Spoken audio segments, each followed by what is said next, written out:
Hello and welcome to October's Eat, Pray, Grow. We're very happy that you're here. I'm Kara Fleischer, Creation Care Task Team leader for the Florida United Methodist Conference. And we are here to talk today about getting outside and enjoying nature with our congregations. So we have a really fun meeting planned and we're happy that you're here. So we'll just give folks another minute or two to join us. Looks like we have a good group already. So welcome everybody. And I'll go ahead and work on sharing my screen. Does anybody have anything fun that they've been doing outside that they want to share with us while I get us up and running here? What you been doing? Anybody getting hiking or kayaking or any of that fun stuff? I want to share that I saw a painted bunting yesterday. I was so excited. And Kara was actually on the phone with me when it happened, and I hung up on her because I needed to take pictures. I had never seen a live one before, and I just was so excited. I saw a hummingbird in my garden.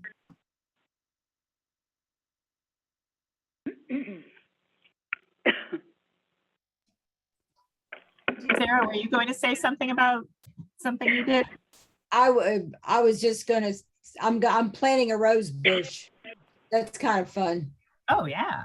I had one die, so I got a new one, a pink one, to put in its place. New life. Kara, Ilan is having trouble logging on. She's getting a message about the host having another meeting. Do you have any suggestions I could give her? Tell her to use the link that was set this morning. She might be using an old link. Okay.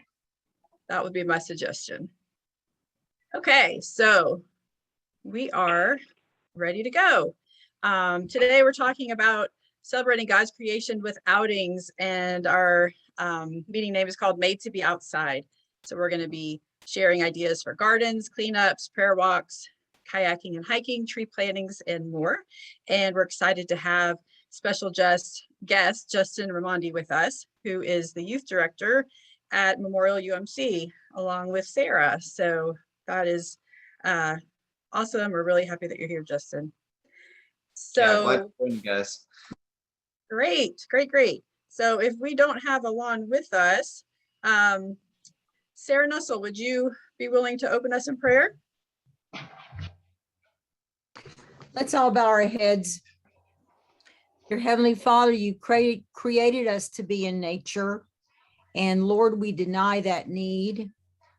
Help us to rediscover how important it is for our physical and our spiritual being just to be outside.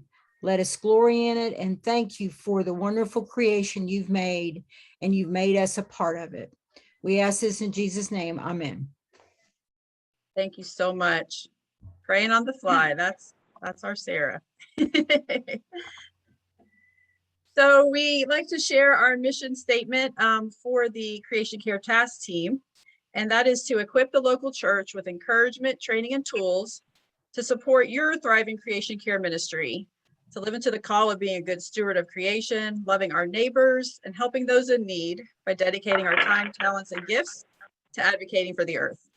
So we are a thriving creation care team here in Florida, and we are just so happy that you guys are involved. And so we're here to help you however we can with your local ministry. This is our map, and we have a couple of openings here, as you can see. And we have, is Angela with us today? Sure, yep, Angela's here. Our friend Angela Kim is actually learning a little bit more about our task team and seeing if it's a good fit, and we think she's a good fit for us, so hopefully she will be joining us for the Southeast. But we're just really happy to have her involved, and we welcome anyone else who's interested. The Gulf Central and the Atlantic Central areas are the ones that really need the most attention right now, just to be able to cover those areas and make sure we can serve those areas. All right, and so without further ado, I'm going to turn it over to my dear friend Sarah Flint, and she'll take over the sharing and introduce Justin. Wonderful. Thank you, Kara. And let me just see if I can share my screen without it being a crazy thing. Let's see. Here we go.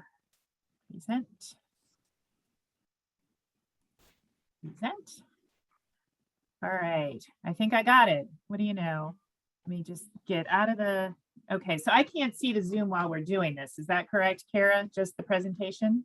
Yeah, and we don't see the presentation. So when you hit share Uh-oh. screen, did you click the little icon that showed Canva? Oh, no. Okay. Share screen again.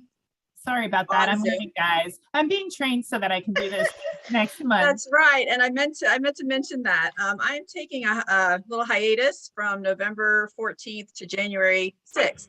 And so the team is going to be doing the meeting in December, and Sarah Flint is going to be managing the Eat, Pray, Grow. So thank you, Sarah, so much for stepping into that. And so this is a meeting that we're kind of working together. So do you see when you hit the share screen that your Canva little small icon should be there as one of the options? Okay, I'm trying to get back into Go into Zoom where you see all of our beautiful faces. share screen. One of Is those it in the open. advanced sharing options? No, One of those, I'm sorry. Basic. That it should be under basic. And then you should see your Canva program that's open. If you don't see it, why don't I just run it from my end and you Okay. can just, yeah, okay, we'll do that. That sounds we'll good. practice it again next time. Sorry, guys. I don't mean to be clumsy making you wait like this. That's but I okay. do- We'll practice it on our own. Okay. But Okay, is so that I right? hope that you can see this. I can see it. Can everybody see it? Okay, you have thumbs up. Okay. No, It's I'm on by phone. This is Julie Lee. Okay. Oh, phones won't be able to, but go ahead, Sarah. All right. It is my great pleasure to introduce our wonderful youth director from Memorial United Methodist Church on Amelia Island. He came to us, actually, I think the pandemic had already started or was just about to start. And he's just been doing a great job growing that ministry. And he's done some really cool things, getting the young people outside. So I'll just let Justin take it from here. All right, yeah. So I've been at Memorial for just about a year now, and it's been exciting. Coming in during, the pandemic had already started, so it made it interesting time to come in. And we did a couple different things because we were limited by the pandemic. So we've done a few different things just to try to connect our students outside, because that was kind of one of the big things we want to do is to be outside in the midst of the pandemic. And so we look for different opportunities for them. And obviously there's a lot of creation care things that they had the opportunity to do. And so we did something, I have our little booklet that we used. It was called Spring Breakout.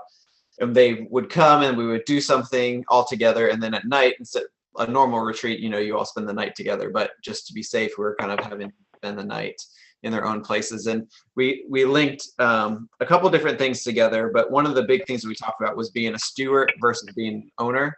And so I wanted to share a little bit of the devotion that we went through, which you'll see them going through that devotion as we look through the pictures in a little bit. But we talked about, and I told them, I know I sound super nerdy talking about this, but in the Lord of the Rings, there's a steward who's over this kingdom, and the king is coming back. And so as the steward is sitting on the throne, he says these words. He says, Gondor has no king, Gondor needs no king. And so it's this idea of, okay, a steward is somebody who takes care of what has been entrusted to them, but then sometimes we think that we're still the owner of it just because we've had it for so long. And in the Lord of the Rings, it's been 2,000 years since there's been a king. And so the ones who are the stewards all of a sudden think they're the owners of everything, that it's theirs, it's nobody else's. And so we talked a bit about how that parallels with what God has trusted us with, that we're called to be the stewards of God's creation, not to be the owners of it, that we're not trying to own it or trying to decide how it should have been created, but we're called to be stewards of it. So I encourage them to read or watch the movies of those as well, because they're great movies. Anyway, so we've had the opportunity to do a lot of great things, and us being where we are, being located in Fernandina Beach. There's a lot of outdoor activities that are around us. And so my vision is not for us to create new things, like for us to create our own beach cleanup or for us to create our own things, but it's to partner with local organizations that know the places that we live and they already are working on them. So we're not trying to create something brand new. And so we have a greenway that's here, and we partnered with those that take care of the greenway rather than us deciding, hey, we need to go take care of the greenway, which is something true, but we also partnered with somebody who knows a lot more about the greenway than we do.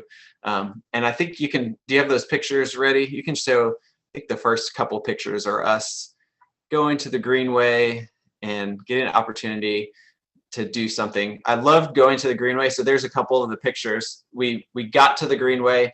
We went to this kind of remote place where there's a kind of a big stream running through it.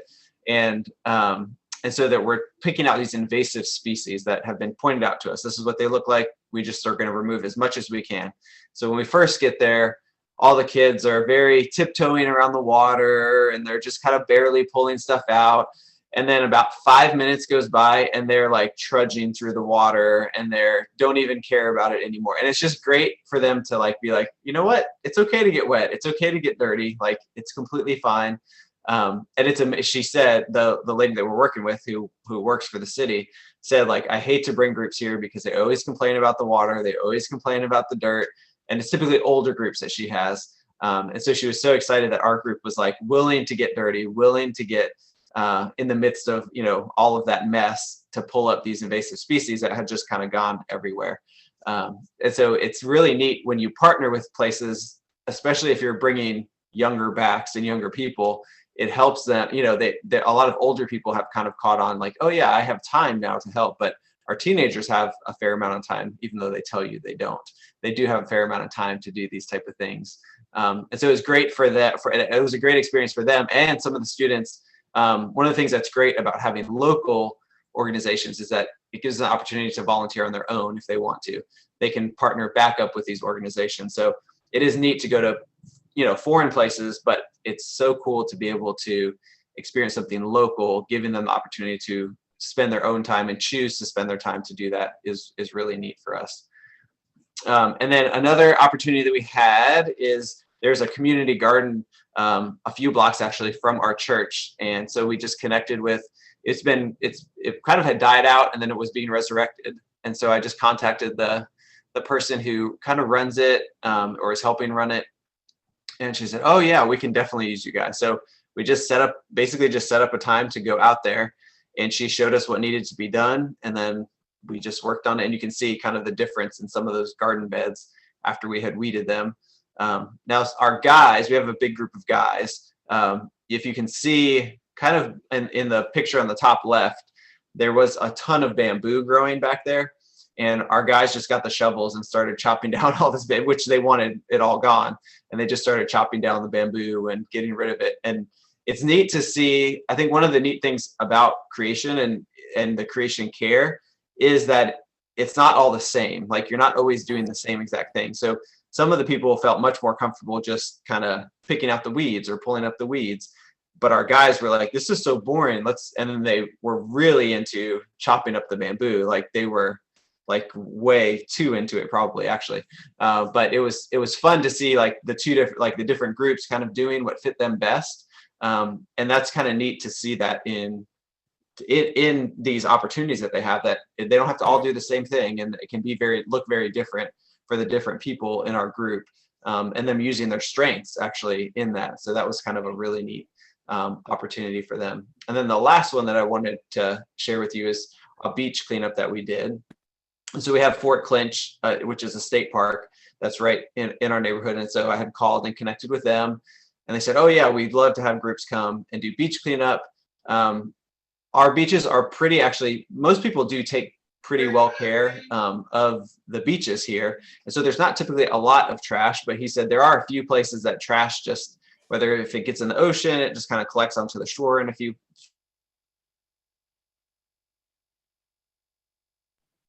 Hey, Justin, I'm sorry, I muted you on accident. Okay. Please unmute yourself. Sorry All about right, got it. that. I was muting somebody else. Sorry about that.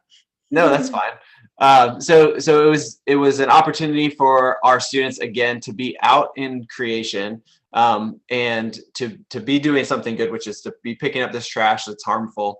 But the next picture, if you can show, is one of my favorite pictures, because when you're out in creation, it's just neat to have the students kind of just sit down and to reflect on some of the things that they're doing or some of the things that God says about creation. And so it's really neat to see how our students, how their attitude is a little bit different when we're outside having a devotion compared to being in a room with lights, air conditioning, all that kind of stuff. It's a very different feel. Like, it's not just a different feel as speaking to them, but also like the time that they have to reflect. It seems much like they're more into it when they're getting to reflect in a space that's outdoors, that they're looking at the ocean, that they're looking at the sand.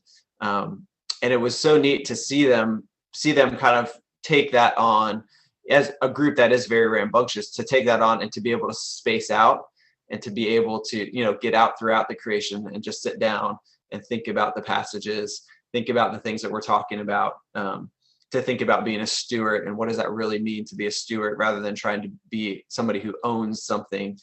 It was just so cool to see. And I find that over and over again, that when we're outside, there is a very different feel when they sit down and they do a devotion than if they're inside, sitting in a chair, sitting, just it kind of almost like they're claustrophobic in a sense, but being outside, like they loosen up or they take a deep breath, they feel it's just a different atmosphere. And so it is so neat to see that happen. So is there anything specific that you would like me to share about beyond those 3 experiences with our students? I'd be happy to. I think that was amazing. I mean, that's really what we're looking for, is different ideas. And I love the idea that you're engaging with groups that are already having projects going, because sometimes we get so overwhelmed with trying to start new things that we realize there's so many good things that just need support. And so that's where we can come in, and it doesn't matter to the youth group if it's a beach cleanup that you created or a beach cleanup that another group is already doing. They still get to have the same experience. So I think that's great advice. We have time for maybe 1 or 2 questions. If anyone has a question for Justin, we might have time at the end too, but I think that was great. I'm so excited for what's going on over there. The garden idea is perfect. You don't have to start your own garden. There's lots of community gardens that need help. So that's great. Now, do you see that the kids are, the youth are wanting to do more outdoor activities because you've kind of introduced this? So where we are, there's a lot of outdoor activities just because we live in Fernandina Beach. It's an island, so there is a lot of outdoor opportunities. And our youth in particular, I think they've grown up doing a lot of stuff outdoors. But there's like sometimes they need to be reminded of that, if that makes sense. Like they just kind of get into video games or this stuff, especially during times of when you're isolated in quarantine or whatever. You think like, oh, I have to stay inside, I have to do inside stuff all the time. But and we went kayaking, and so some of those things are helpful to remind them like, oh, you know what, it is a lot of fun to be outside and to be doing these things. And so I would say our group, because of where we are, it's much easier, and they've grown up kind of going outside. But I know that the challenge of being maybe inside of a city that's its own hurdle. You have to go somewhere to get outside rather than just being right there. So that can be a separate hurdle, I think. Luckily in Florida, I think even our large cities have some pretty phenomenal parks. And if you don't have the beach, you have a lake or a river or something. So I think just being in Florida in general, we're very fortunate. I know in Tallahassee, we're an hour and a half from the beach, but we do a lot of lake cleanups and river kayaking and things like that. But what I found is, Creation Care was one of the only ministries that kept going during COVID at my church. And we engaged the youth group with a few activities. And then after Creation Care kind of was done with the youth group, they continued to plan hikes on their own and kayaking trips on their own with their youth leader, totally separate from us. So it was really cool that they connected to that activity and loved it and wanted to do it. And I think there's something about movement. There's something about being outside. I just think it's so good for their souls. And, our kids have a lot of anxiety, especially during COVID. And so I would encourage everybody to try it, just get the youth and the kids out there. It's just really, I think they really resonated with it. So, okay. Well, thank you so much for being here. And Kara, for the good of the church, for everyone on the call, Justin and Kara, how did you start out? Like, what was your first step with your youth groups? That might be good for everyone here on the call. I'll let Justin answer that because I have a section of this presentation later on. So Sure. Go ahead, Justin. Yeah, so first steps for us was to first look to see where there were needs around. So we saw, oh, there's a community garden over here. And I had no idea what was going on with it. Like, I didn't know. And so they had like a contact information. So again, it was more the partnering with the local organization because they know the needs greater than I would know the needs. Like, I didn't know that the bamboo needed to be cut down, but they told us that. So our kids jumped in on that. And so that was kind of our first steps, was to see like, where do we see needs, and then not just jumping on them, but then asking the local organizations like, oh, how can we help you guys? Because they know directly where they need the biggest help right now. And I would have never picked, I wouldn't have known the invasive species. I know there's invasive species, and we could have picked anywhere probably on there and just done our own thing. But having a person from the city tell us like, oh no, we need it here, and this is the invasive species that we really need to get rid of right now, was a huge help, because it's stuff that we just don't know. And that's not my profession, isn't to do that, but her profession is to do that. So that's why I think it's so important to partner with local organizations. And cities typically have a lot more organizations that are overseeing these things to partner with. So did you call like the sustainability office, or like who did you reach out to at the city? So the city directed me to, because they have somebody they have an office that's in charge of, it was our greenway in particular. We have a greenway. And so they directed me to who's in charge of that. And she's a volunteer coordinator. So she worked with us directly. And then most state parks, if you just call a state park, they'll have somebody that you can talk to, and they'll tell you what to do. Oh yeah, we're looking for people. We're always looking, we only take people at this time. They'll give you all the details for that. But almost every state park I've ever called and asked if they needed help, they always say yes. And they provide you typically with bags and gloves and anything else that you need, because they really do need a lot of help typically at state parks. Excellent. Now, we're creation care leaders. We're not youth directors. So do you have any advice for us working with the youth director? I know sometimes they already have a lot of content planned and things like that. So what would you like a creation care leader to bring to you to make this something you'd be interested in? Yeah, so I think one of the big things that helps is if you are letting them know that it's like, typically most of the things are very flexible. So you can plan it around whether it needs to be on a Sunday night, or you don't want it on a Sunday night because you already have stuff planned that day. You could do a Wednesday. Now, not here, but in my previous church, we would do once a month. We would do some type of project like that, where we would be outside doing something. So doing something that helps them know, like, okay, we can be flexible. We can work around whatever schedule you have, because there are certain times that are very difficult to do it. If just from knowing my calendar, there are certain times that it's very difficult. There's other times that are a lot easier.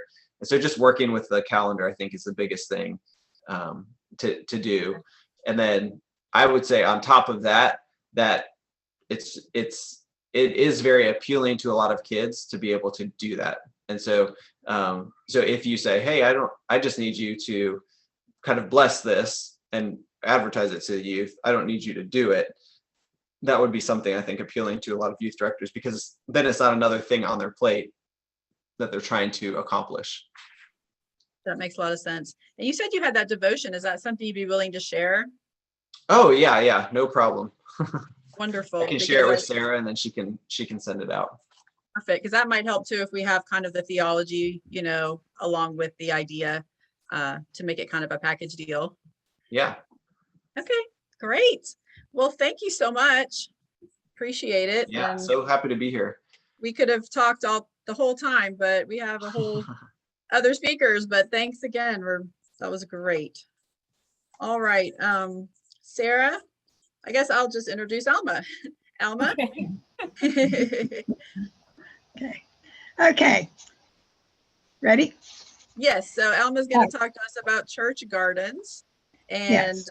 Your slide just has one photo, so I figured we could look at you Okay. talking instead of the photo if that works for you. Whatever. That's Okay. fine. Yeah. Okay. All right. Church gardens.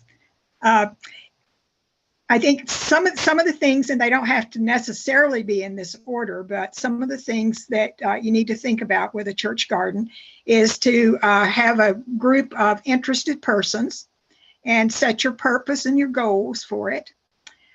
Check the zoning, because sometimes the zoning, you plant a garden and then somebody complains and you are not zoned for that. So you need to check the zoning with the county. Get support of the pastor and the approval of the trustees. Locate an area that has like 6 to 8 hours of sun a day is preferable, and near a water source, because you don't want to be carrying buckets of water back and forth or a long, long hose to keep it watered. Also having it near a place where you would walk, so you can kind of keep an eye on it and notice when things need to be done.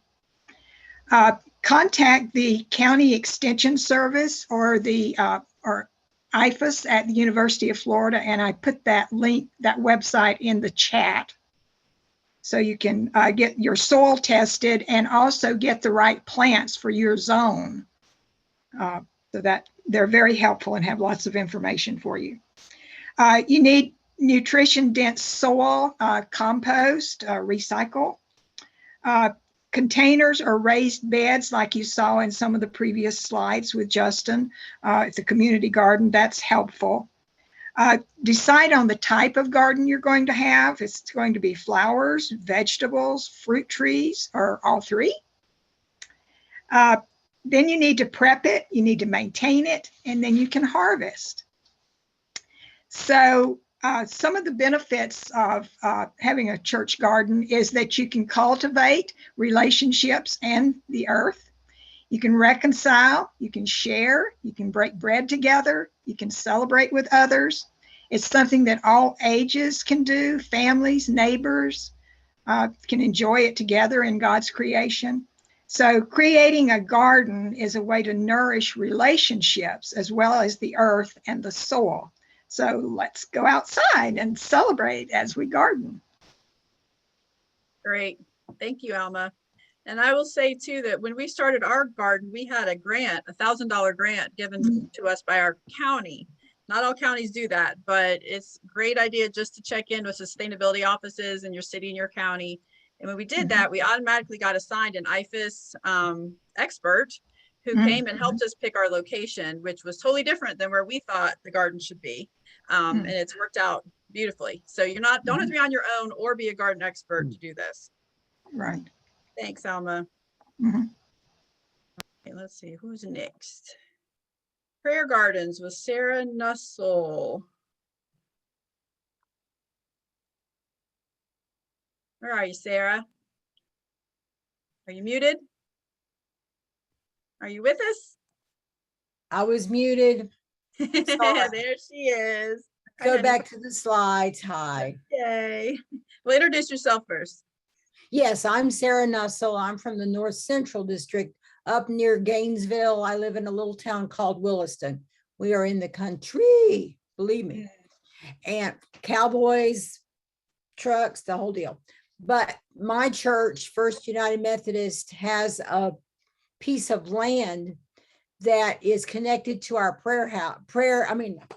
connected to our thrift shop, which was originally a residence. And it was a long time just there. And then someone decided to make a prayer walk through it.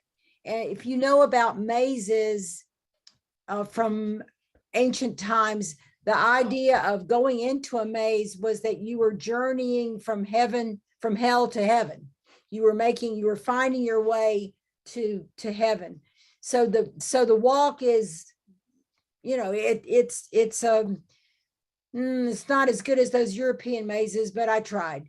And it gets used a lot by groups. We've had Easter egg hunts out here. Sunday school classes have met out here. We've had the Girl Scouts help us with all kinds of things, and the Boy Scouts, and then individuals and families. Of course, it's hard to get together now because of COVID. But now you can keep going. But this is the entrance, and it's a prayer and memory garden. We only have one plaque right now for a deceased person.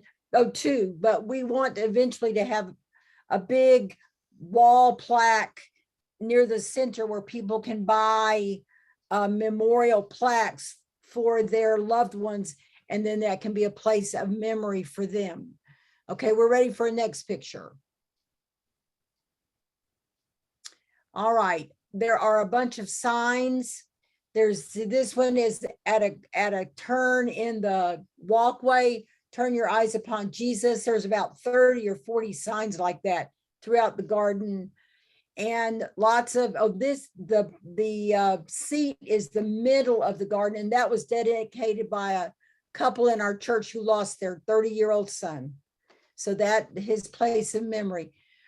Keep going. Oh, and the pink caladiums were planted by the Girl Scouts back in April. Boy, was that fun. Woo! Next picture, please. Yes. You can see our church in the background there. And the picture that has the century plant in it, if you look at the very back, there's a little green box. That is our church composter. And people bring their donations, their kitchen garbage, and put it in there. And a couple of times a week, I check it, add some shredded paper, and shove it on down. And we've already emptied it once to take out all the good black dirt from the bottom and to use as a soil amendment in the garden. And the earth laughs and flowers. When you go outside, you get cheered up by the foliage. You get sunlight, which, by the way, is the best source of vitamin D. There's no patent on vitamin D. You can get as much as you want from the sun. And who else would look after us but our Creator? The garden is a wonderful place to be. I'm done. Okay, thanks. I didn't mean to forward that if you weren't done, but thank you. I love the idea of the prayer garden. And I'm just curious, do other churches have prayer gardens? Raise your hand on the reaction button, or your real hand. Can I say one more thing, Kara? Of course, of course. And this has been stated here before, but what can we as churches do for creation? A lot of us have a lot of land. I was talking to a pastor the other day. Her church has 15 acres. Wow. And when you have this gift, you just say, okay, God, what do you want us to do with it? I don't think he just wants us to sit on it and pay the guy to mow it. There's a reason that we have so much land, and we can be using it for his glory. And we can really start using it to plant native plants to support our ecosystems. I think that's really important. A lot of us have grass and bushes and boxwoods and, gardenias and azaleas, all the pretty stuff, but the native bugs don't eat that stuff. So therefore, the native bugs can't be eaten by the birds, and it's the whole ecosystem. So even just doing small areas in native plants makes a big difference. So I love that. Thanks, Sarah. All right, so I was up next, and I'm going to share a little about kayaking and hiking with our congregation. We have done about 5 outings, and I have a couple of videos here I was going to show you. But these are with our youth group. So before I do that, I was just going to share a few ideas about what we did with our actual congregation. We did a family outing to a state park, and the ranger gave us a phenomenal tour. This was an Indian Mounds Park here in Tallahassee.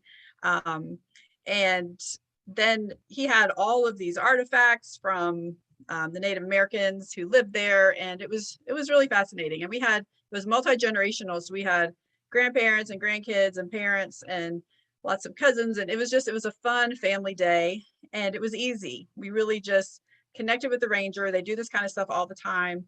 We did it on a Saturday morning, and it was cool to see the different people that came out for this outing versus some of the other creation care stuff we do. Because not everybody is a gardener. Not everybody feels like they're physically fit enough to do a real strenuous kayaking trip, but pretty much most people can walk around a state park. So that was a lot of fun. And, you know, we said a prayer beforehand and really just tried to help people continue to make this connection of, this is God's earth. We love God, so therefore we love and take care of the earth. That's really the foundation of creation care. And the more outings we do, the more we can get people involved with their whole selves, with their bodies, their spirits, you know, their breath, everything. It just connects them in a way that we can't by a movie or a slideshow or a book. It's just get out there and just experience that joy that we have. So I will just show you a little bit of some videos. Whoops. Try to show you some videos. Let's see. If that's not a hot link for some reason, so I'll stop share and see if I can get the video going. You know, why don't I skip that part? I think we're running a little bit late anyway. So I'll just share with you what we did. We had I got a grant from Earth Keepers for $10,000 to get our St. Paul United Methodist, which is historically white, to connect with a more historically African American United Methodist Church in town, and our college, FAMU, the university, Florida A&M, which is a historically Black college. And so we connected our young adults with FAMU's Wesley young adults, and our youth with New Life United Methodist youth. And if anyone was here for our last Eat, Pray, Grow, you met Latricia, Reverend Latricia. This was her group. And so we were able to have some funds to be able to upgrade our houses of worship, our church grounds, our lighting. And so most of that money went to helping us upgrade our lighting. It wasn't all for fun, but there was a little money left over where we did a big barbecue and we brought everybody together and we taught them about creation care. And then the next weekend we went on a hike, and that was so incredibly fun. We had about 40 different folks with us. Let's see, I just had a couple of pictures here. And what was cool about it is, you know, we had nature bingo. And so we broke into teams that were mixed, you know, between the two groups. And they got so into it. They were running around looking for everything on the bingo card. We brought out our binoculars. So, you know, we were able to point out different birds, and a lot of kids enjoyed that. And we just did the hike. And then afterwards we had prizes and snacks. And that was just a lot of fun, and a way for everybody to connect and really become friends. And it was really cool to see the friendships that came out of that. And then COVID happened. And so we had to wait a while because it was hard to get everyone back together. It's not that we couldn't have gone on our paddling trip, which was also part of the program, but it seems like a lot of families just weren't doing anything. They just kind of shut down. And so we waited until almost the end of COVID to pull together the kayaking trip. And this was a local river called the Wasissa River. It's a spring-fed river. And we had, you know, participants from, I think, age 9 all the way through college age. And then our creation care folks who are, you know, up to 70, which was so cool to have that great range. We brought in 2 people who are really well versed in ecology. One, her name is Dara Miles, and she helps run the Outdoor Afro group here. And that's a group that you should know about. It's a national group called Outdoor Afro, and it's empowering African Americans to get into nature and hike and be in these spaces that have traditionally been white spaces. And so she was phenomenal. She came and talked all about birds, and she's brilliant. And then also a friend of mine, an older, she's almost like my second mom. She's been an ecologist for 50 years. And so she came and really got into the details about the flora and fauna and how the water systems work. And then we all got in the kayaks and we kayaked down the river, went to the Blue Spring, and the kids jumped out and swam, which was super cool. And then we got back in the boat and we went back and had a picnic. And so along the way, you know, we're singing songs and we're just, you know, having fun. And it was so neat to see at the end how all the folks were all just having a good time together and really kind of bonded over the whole experience. So and then after we did this, the youth group started planning their own hikes. That's what they did weekly during, during the pandemic. After we did the first hike, our youth group at St. Paul's, that was their activity, which was pretty cool that they figured out they could do that safely. They did wear masks, but and they just loved it. And so now it's kind of like in the life of our youth group. We just did a lake cleanup and it was mostly youth group. It was awesome. So it just really is a great mix to incorporate getting outside with kids.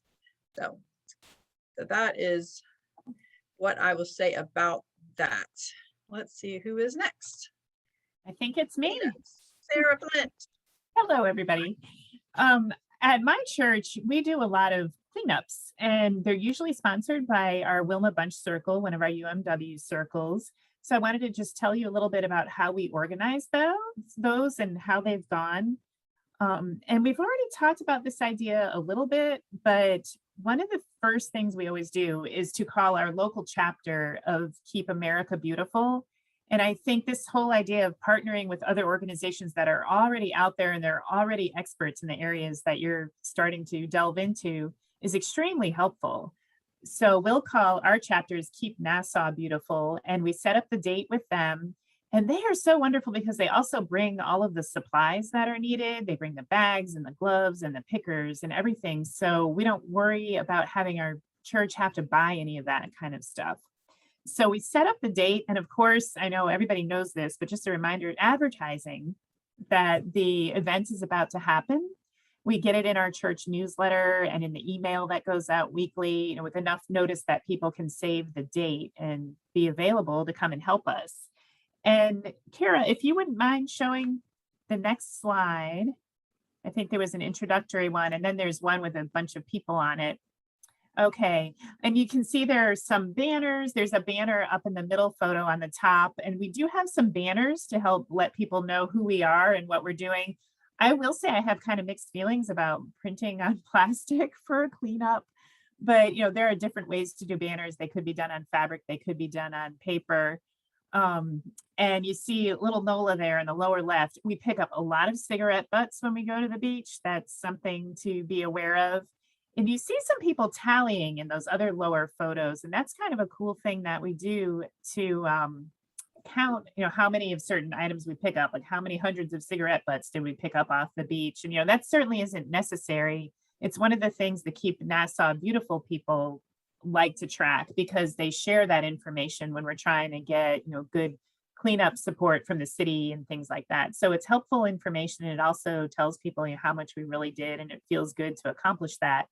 You'll also notice we're all in red shirts, or most of us anyway, not everybody. One of the things we've done since this time is we've printed red shirts that say Love Shows Up on the front, and then they have our church information on the back. And it's kind of a nice thing if you can use these service opportunities to also evangelize a little bit and let people know who you are and they see you out doing this great work. And we've definitely had people come to our church because they've seen us out in the community doing things like this and they want to be a part of it. So it's nice to kind of have that opportunity to let people know that they are welcome at our church and we have these great things going on. Let's see. Talked about that already. Okay, the next slide. I also wanted to mention that at the end of these events, we often have fellowship together. We'll have a big picnic, and that's a nice opportunity then to actually share the meaning of being stewards with one another and share in the celebration of the work that we've done. We do make an extra effort to make sure that everything we're using for our picnic is sustainable, our cups and our plates and things like that. But it is nice to have that celebration together at the end of the event. And we've done these at the beach. They're also available locally to do at a river. We have rivers all, on one side of the island, and we have the creek that Justin spoke about going through the middle of the island. And Keep Nassau Beautiful likes to take us not just to the beach, but also to those other places as well where we can do these cleanups. So that is it. Kara, if you'd like to go ahead to the next presenter is Elan. Okay, great. Thank you. And, I was just going to mention one thing that we did with our banner for our lake cleanup is we made a generic banner and said, lake cleanup Saturday. And then we had a space that we could write the number, the time, but pretty much it's always 9 o'clock. So we've left it written on there as 9 o'clock, but that way we just put it up every time we're going to have a lake cleanup. So yes, we did have to print it on vinyl, but it's lasted us about 3 years. So that's one way to look at it. And Okay, we do Elan. try to reuse them whenever we can. That is a great tip. Good. All right. I don't know about you, but I am so inspired to do everything that's happening on this call today. You all have just lit my fire.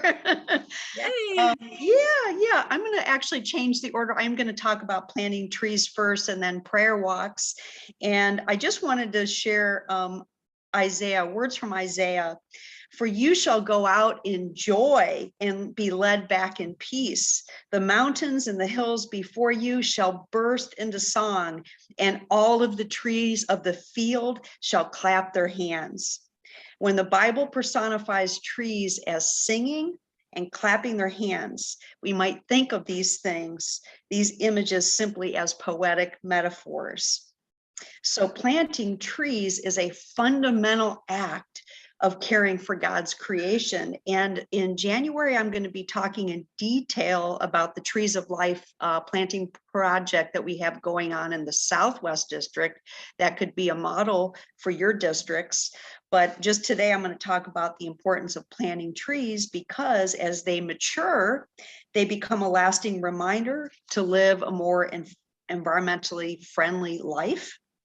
And they provide habitat for birds and animals. They improve water quality and retention.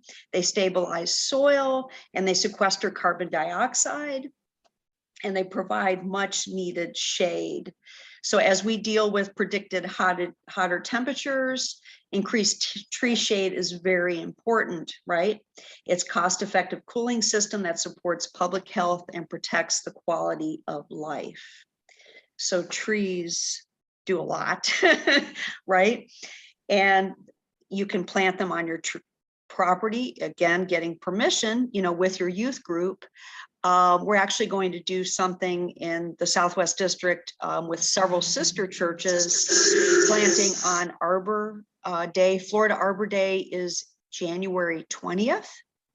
And then we're also going to have a planting May 1st with the National Arbor Day date nationally. So let the trees of the forest rustle with praise in your churches and in your communities. So plant on your lands, plant on your church grounds, plant in your communities. Trees make a difference. And so my second topic, I'm going to be fast, is prayer walking. So prayer walking is becoming more and more popular today. And actually, if you Google it, I was quite surprised how much is coming up on prayer walks. I've not formally done one at Cornerstone UMC. It's something that I would like to do. We work very closely with the Miccosukee tribe, Saving the Everglade efforts, and Creation Care, and they actually quite often hold prayer walks on sacred lands. But our land is sacred as well, right? All of God's land, especially our church lands and public lands. So how could we organize one of those? And I just did, like I said, I did a search, and I was quite surprised how much came up. And it said that it's prayer walk is being intentional about exercising, right?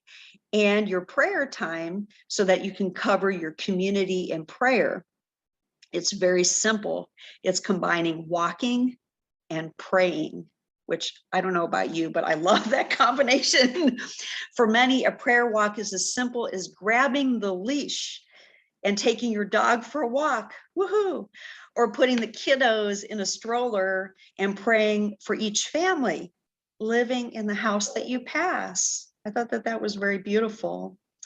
And I know many of us have a lot weighing on us. We have a lot of concerns. And so connecting our exercise time and our walking time with prayer is wholly awesome.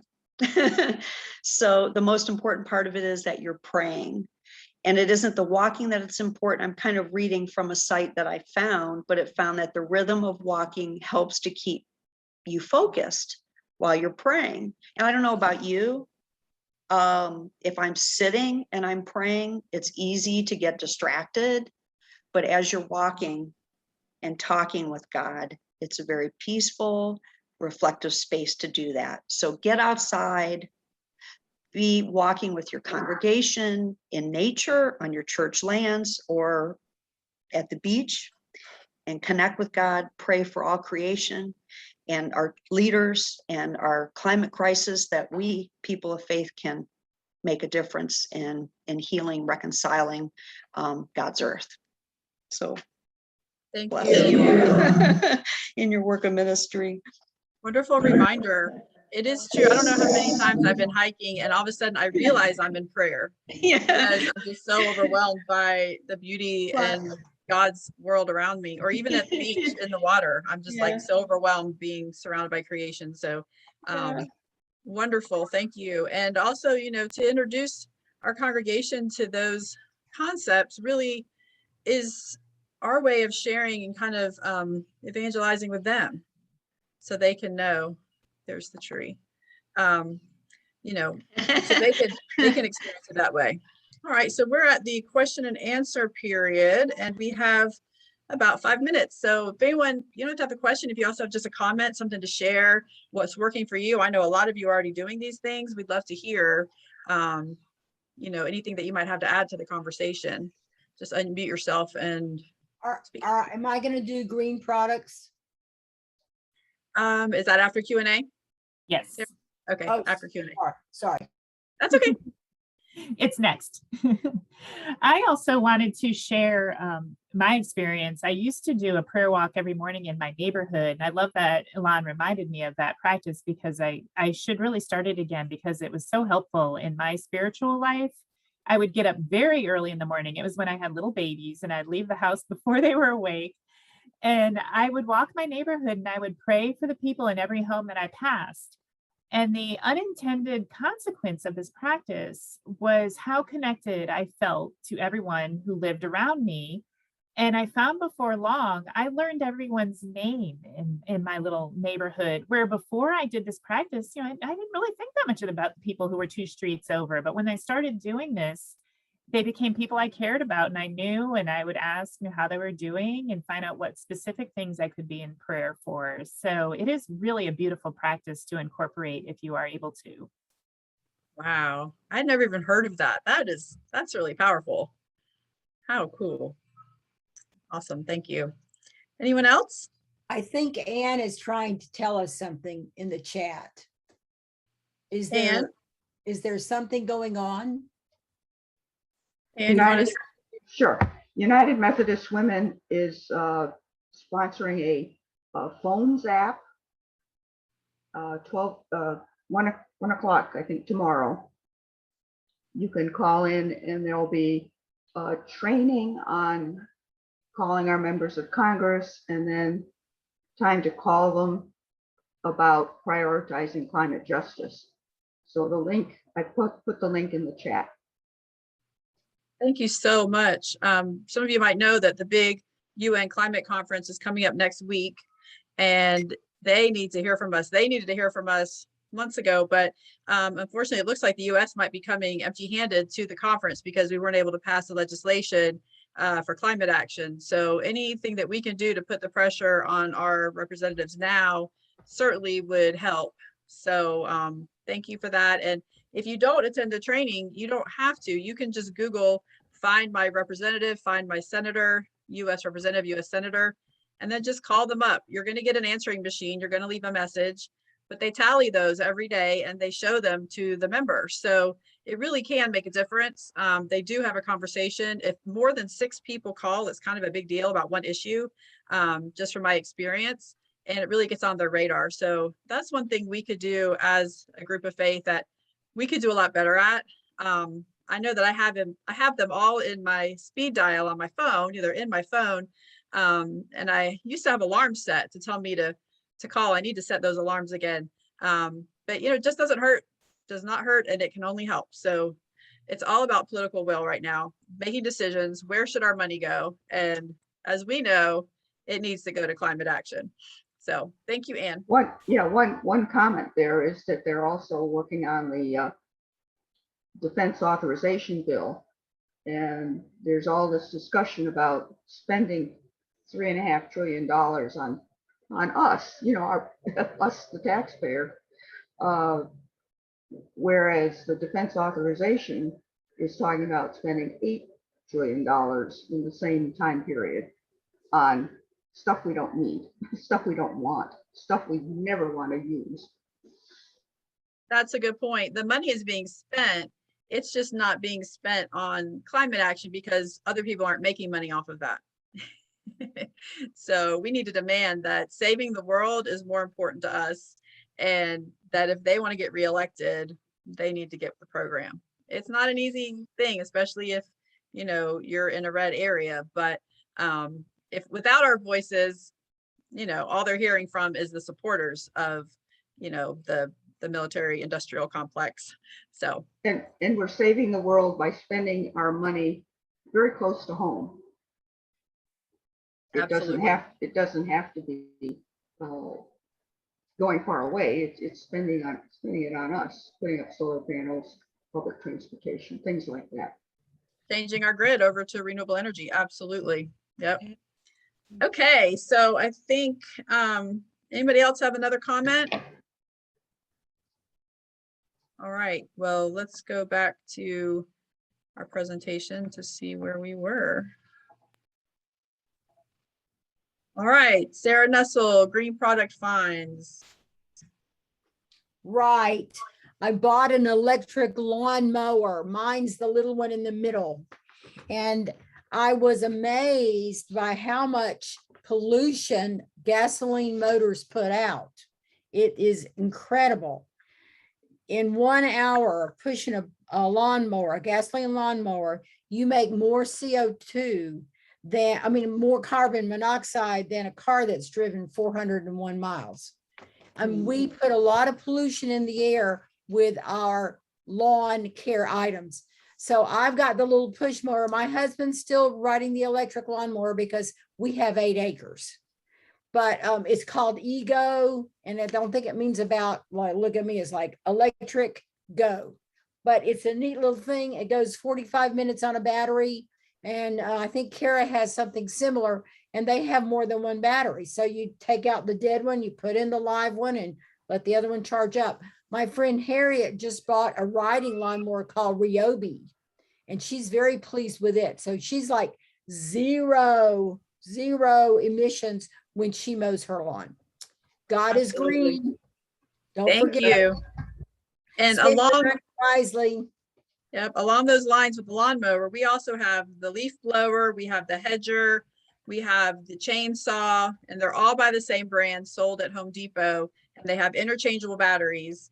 And so you just plug them in. And so when we have a yard day, all the tools are out in the driveway, and we're just grabbing and using them. And my son mows our lawn. We're on an acre, and he's able to do the entire acre with one battery of the electric lawnmower. So it's awesome. And I can't believe it gives off that much emissions. Wow. But it's nice not to smell all that, stuff. Okay, I have a question. Does Dawn want to say something? I don't know. Does Dawn want to say something?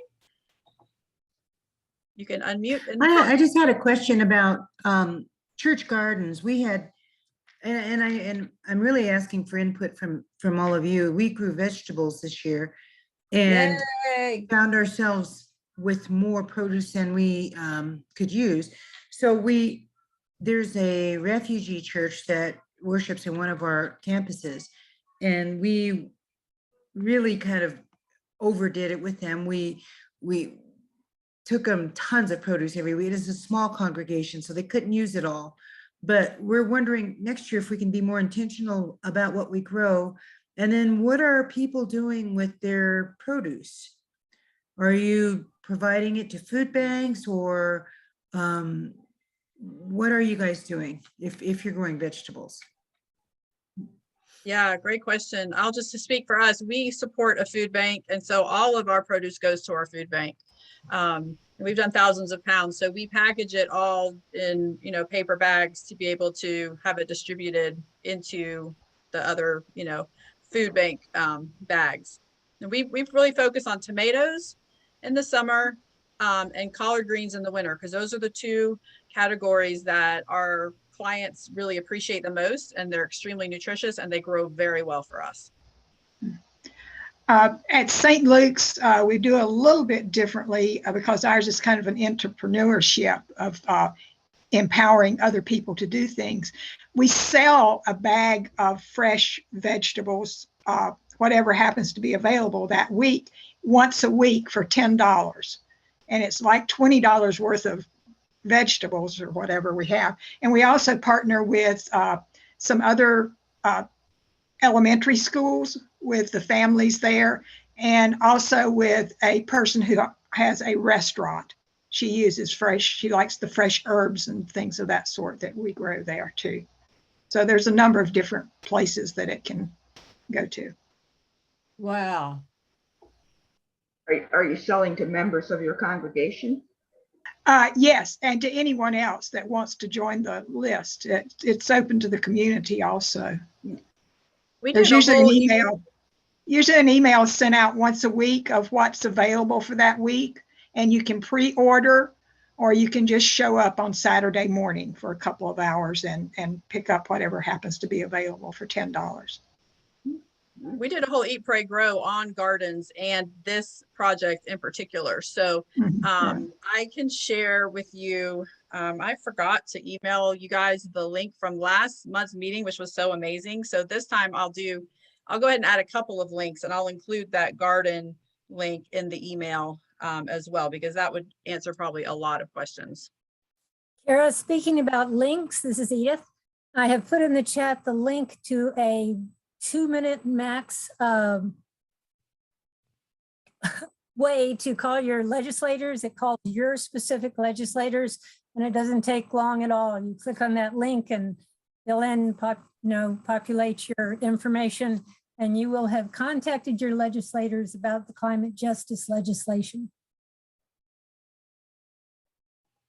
Great, thank you so much. Is there another place to find that? Because when I click on that, it tells me that it's not stable or something. It says your connection is not private with that link. I don't know if there's a different one, but anyway, is anyone else getting that message when they click on that link? Has anyone tried it?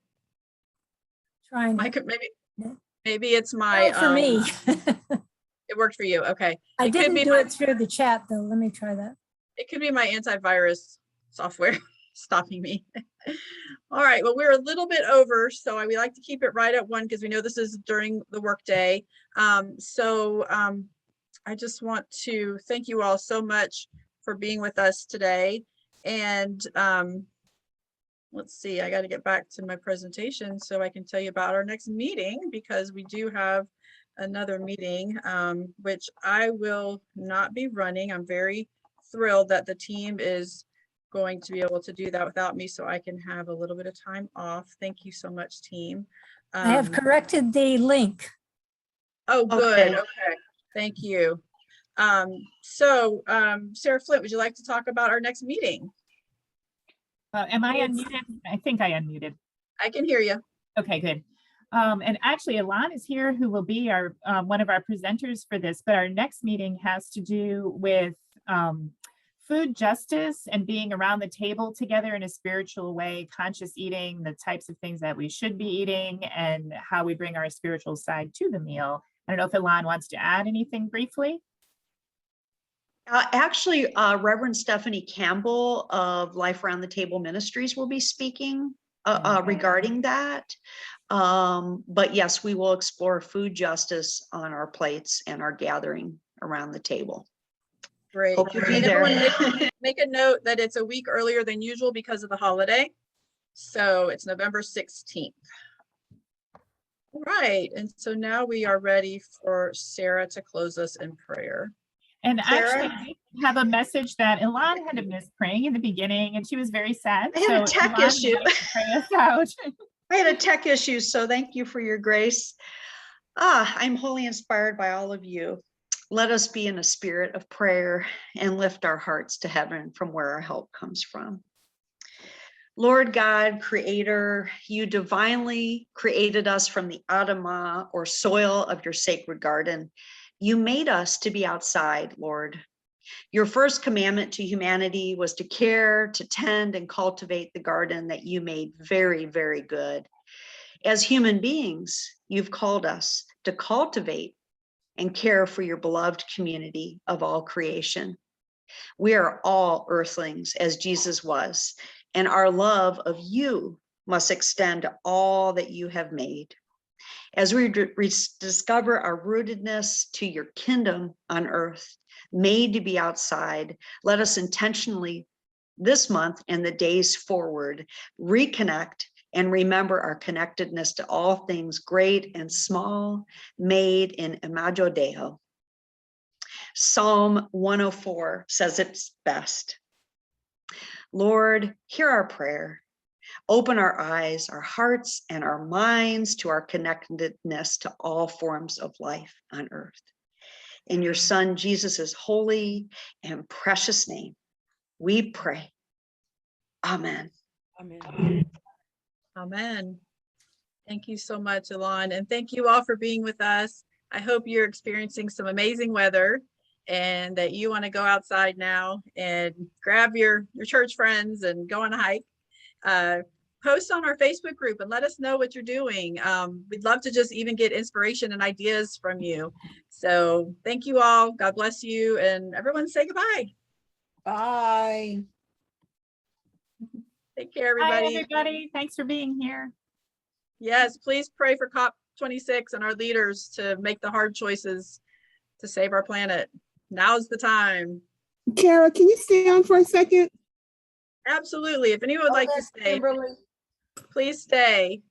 David's going to stay to talk about possibly being on leadership with us. If anybody else wants to be on leadership, stay. We'd love to talk to you. Thank you all. Bye. Happy Halloween.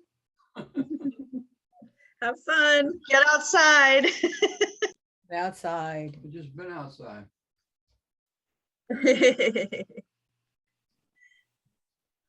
All right. Who else we got hanging out? We have David, we have Kimberly. Hi, Kim. What's going on? Hey, Kara, I wanted to, I reached out to Becky. I didn't hear back from her. Are you working with the youth specifically too? Yes. Uh-huh. Okay, because we're trying to start a creation care club, Family 4-H with New Life and with your youth. Yay! So I'm going to send you the information, and if anybody else is interested, because like I said, we're trying to start a creation care club through 4-H because I have some grant funding. That is awesome. I'm putting my email address in the chat for you. caresforcreation@gmail.com. That is the best news. I would love to be involved. Love it. Okay, love I'll it, email it. you. Okay, Okay, thanks. great. Thank Okay. you. All right, bye. Bye. Oh, that's pretty cool, huh? So great. Hi, David. Inspirational meeting. Oh, hey, I Wow. need to stop recording and Facebook Living. Yeah, that's a good idea. Wow. And Yowza. the other thing to You know guys